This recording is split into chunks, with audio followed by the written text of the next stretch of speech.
But he didn't come.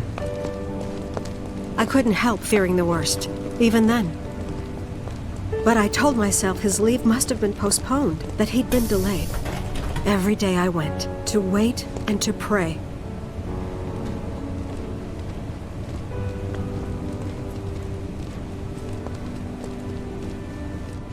And that's how I met her and her mother.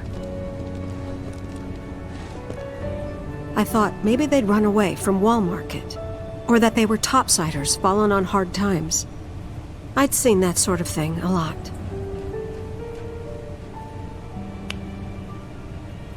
Take Aerith somewhere safe. Those were her mother's dying words.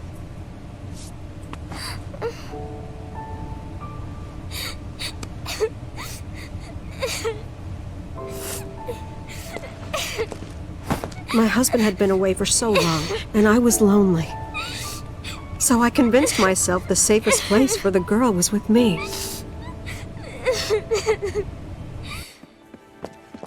It took no time at all for her to start feeling like family.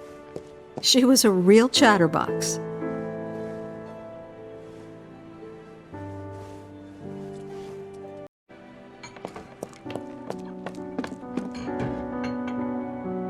Mommy, don't be sad. That's what she said to me one day, out of the blue. So I asked her, what's wrong? A man you really, really loved just died. His heart came a long way to say goodbye. But he couldn't stay because he had to return to the planet.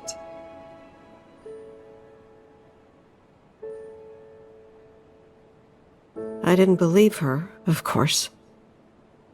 And then, a few days later, I received a letter saying my husband had been killed in action.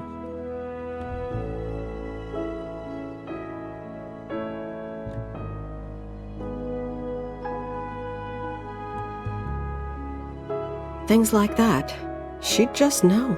It was a lot to deal with, but we were happy. And then came the knock. Coming!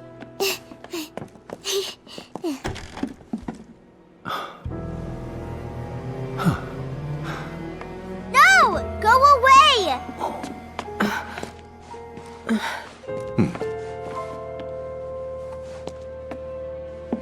Aerith, you know you're not just any little girl. You're a descendant of the ancients. I had no idea what he meant, so I said, "Who are the ancients?" They were the original stewards of the planet, whose boundless knowledge and wisdom shall guide us to the promised land. Some believe the promised land to be a myth, others an allegory of sorts. But we take the words of the scriptures at face value and believe it to be quite real. Which is why Shinra would like very much for Aerith to help us— You're wrong! I'm not an ancient! But Aerith, even when you're all alone, don't you hear voices whispering secrets? No, never! But all three of us knew that wasn't true.